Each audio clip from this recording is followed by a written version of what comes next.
Today we're making a chicken quesadilla, and I'm gonna make it kind of like Taco Bell, where they put the sauce inside, because I just like accidentally made this sauce recipe. I'll tell you guys what's in it as I assemble this. But basically I blended up some cottage cheese, so a quarter cup of cottage cheese, a quarter cup of mayo, one of these little guac cups, we get these at Costco, and like a whole jalapeno. If you don't do well with spices, I would definitely just do half a jalapeno. Anna couldn't handle it, but it was so freaking good. Speaking of Anna saying it was too spicy, this recipe is actually for her, so I hope it's not too spicy for her. But anyway, back to the recipe. We're putting it inside of a chicken quesadilla, and the first thing we're gonna do is take our tortilla. And I do it this way. I put a little bit of cheese. You could exclude the mayo. It's just not going to be as creamy. You know, if you make a recipe like this and you use like the Primal Kitchen mayo, it's going to taste less like earwax because it's overpowered by the flavors and all the other ingredients. All right, so here's what we do. We put a little bit of the cheese on the tortilla. This is just like a combination of whatever random open shredded cheese bags I had in the fridge. And I made that dress or the sauce recipe because I made the crispiest chicken thighs ever, and I couldn't resist eating it. I was gonna show you guys the skin and how crispy it was, but you'll just have to wait until I post the reel. This chicken turned out so good. If you don't want to go through the process of making your own chicken, do what I did yesterday, use some rotisserie chicken. It's not a homemade tortilla, no. It's a low carb tortilla. It has 4 net carbs. But I'm telling you guys, this chicken, when I post the recipe, is so good. I didn't know you wrote Breaking Up with Carbs. That book has been in my cart for a bit. Then totally read a review that always watches your videos, so I looked up the author. Oh, yep, I have 2 books. So Carefree Keto is the one that I put out most recently. Has like 100 recipes, all with big pictures, and a ton of written material, like how to do keto, go off of keto, do low carb diet for weight loss. Andrea, this chicken thigh is so amazing. All right, and I didn't even need to add the backup rotisserie chicken I had because this was enough meat.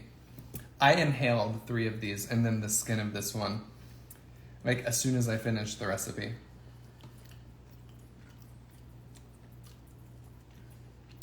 And Andrea always reminds you guys, it also has an autobiographical section. It's a very long portion of the book too. All right, I've got this all over my hands, but we got the chicken, the cheese, the tortilla. Now we're gonna layer in that sauce.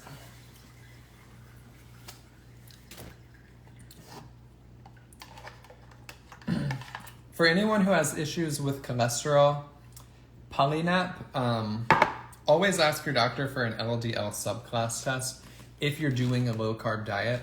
Sometimes there are certain types of LDL cholesterol that can be elevated when you're eating lots of healthy fats, lots of food that's good for you, like you'd be eating on a keto diet. And your LDL can become elevated, but there are certain types of LDL that aren't necessarily harmful. All right, so we've gotten the little bit of sauce in there. I don't want to add a lot because, like I said, it was too spicy for Anna. And then we're just gonna put the rest of the cheese on top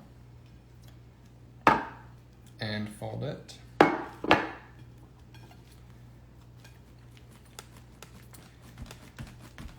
right, we've got it folded. Now we're gonna fry this thing. Oh yeah, and it's gonna be cheddar crusted. I should have mentioned that at the beginning. Like the actual quesadilla is going to be cheddar crusted.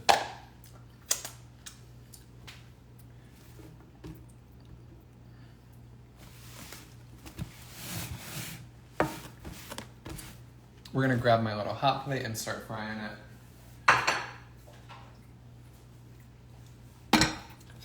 Boom. This always like explodes with a giant flame. All right, the heat is on. A little bit of butter. I have a huge smile as I watch this live feed. Hey, thank you, Joey. That makes me smile.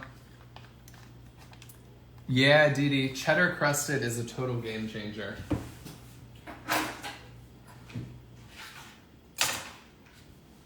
And just a little bit of butter.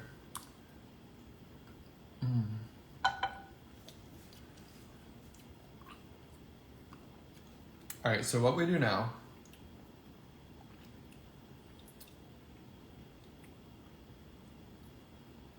is we spread the butter in the pan. And then we're gonna put the tortilla in here. Can I get the book in South Africa? I am not sure. If you have Amazon, I would just search Carefree Keto. All right, so we coated this side in butter. Now we're gonna flip it to let the other side get coated. And oh crap, I broke the tortilla. And it's already hot, so I'm burning my finger. That hurt. All right, so flipped it, now both sides have butter on them. And we're just gonna let this get crispy. And once this starts to brown a little, we're gonna put cheddar in this other half of the pan. And then we're gonna flip it in.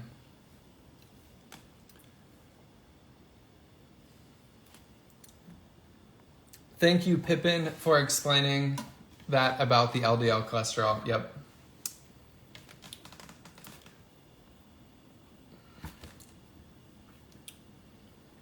Yeah, the LDL subclass test is beneficial for keto folks because you know, you have this diet that you're on before you go keto, which most of us were probably on, where all we're eating is junk food. We're waking up to muffins and Cheerios, and then we're going to eat lunch. And I'm not saying keto is the way. I'm not saying low carb is the only diet you can do or the absolute healthiest diet. But when we used to be waking up to muffins, which are also high fat, like baked goods, processed snacks are also high fat. They're just also high sugar. So you're just not getting any protein or any veggies. If your breakfast is something processed like a muffin and then a Pop-Tart or something, and your lunch is, even if you have like an avocado toast with an egg, you're getting 6 grams of protein at breakfast. That's nothing. So when you're on a higher carb diet, you're missing out on a lot of protein, a lot of nutrition from vegetables and stuff. And then you go on a diet like keto or low carb or a whole foods animal-based diet or like just like a real food diet. And maybe you start eating a lot more steak because your diet's way healthier. Well, the saturated fat from that steak might elevate the large fluffy LDL particles in your blood. And you go to a regular doctor and you just get a regular test and they're like, hey, your LDL cholesterol is bad. You better stop eating all that steak. You better eat a bowl of Cheerios in the morning. And then you start doing that again, and then all of a sudden, all of the health improvements that you made are just undone. So if your doctor's not aware of it, which in my case, my doctor hadn't heard of that test yet, I asked her about it. She was open-minded. She ordered it, and then it changed her perspective on it. So I would always just ask your doctor because they have so much to worry about. They have 10 minutes to spend with you. There are certain questions you can ask that can help them take better care of you. And that is one of them. And instead of, being a conspiracy theorist saying, someone said it's burning.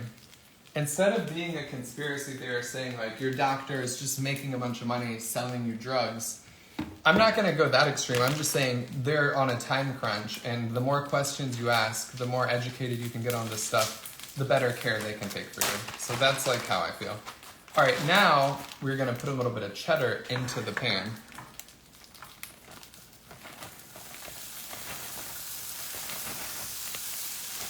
And then we're going to fold. Ah! It almost spilled on me. Okay.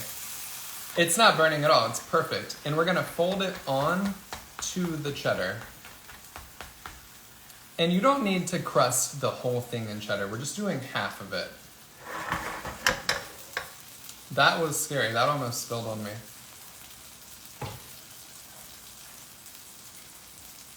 Now I just have to figure out how we're going to get this off of the pan. You want to press down and get it like nice and secure.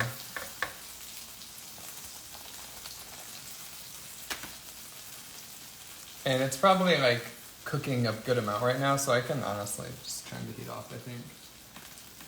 We'll give it like 30 more seconds. Andrea, this is definitely exciting.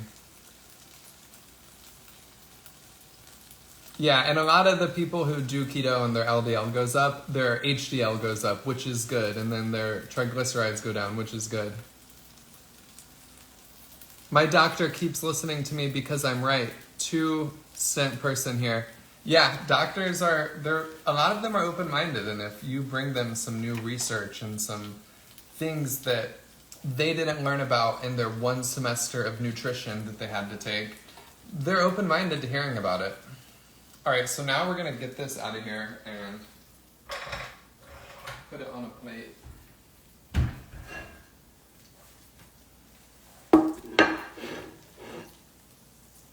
Yeah, Dee Dee, I think cheese on both sides would be yummy. But Anna doesn't love things that are cheese crusted all the time. So we're gonna like cater to her for this one. And you guys are gonna see right now what it looks like.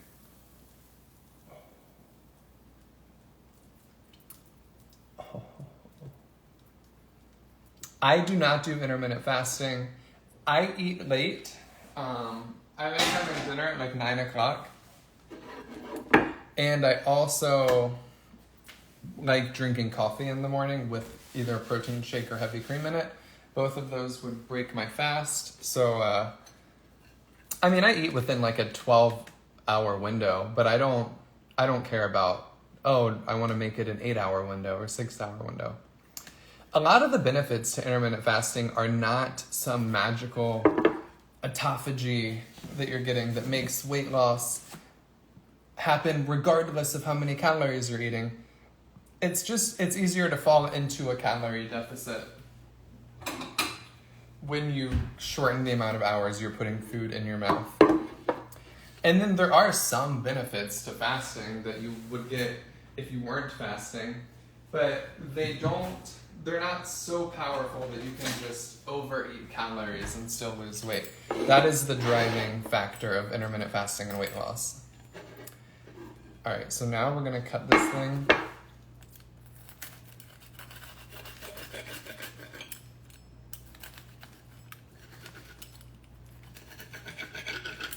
And I'm cutting it, I guess we're gonna just cut it in 3 pieces. This is the inside.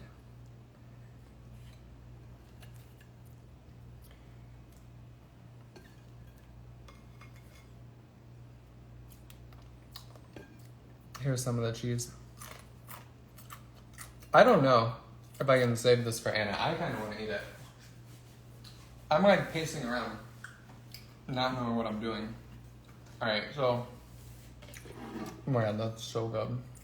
We just got to take a quick picture of this.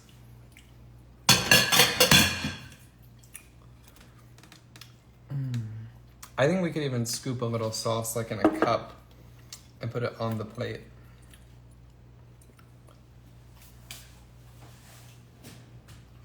Where's my dipping cup? I have a special dipping cup that I use. It's like a tiny little clear cup. It must be dirty. Oh no. All right, well, we're gonna take a quick picture of this. Actually, since I'm not gonna eat it because I made it for Anna, I can't eat it. I'm sorry. I can't eat it. She's gonna... If I take a bite, I'm gonna eat the whole thing. But just know, this is gonna be super, super delicious. and I'm gonna take a picture of it when I get off here. But I'm gonna go now so I can be ready for when her and Sophia get back. Shout out to you guys for hanging out while we made this. I'll be back tomorrow with something. I have to figure out what I'm gonna make. I don't know yet, but I'll see you then. I love you. I believe in you. Have a blessed rest of your night. Bye.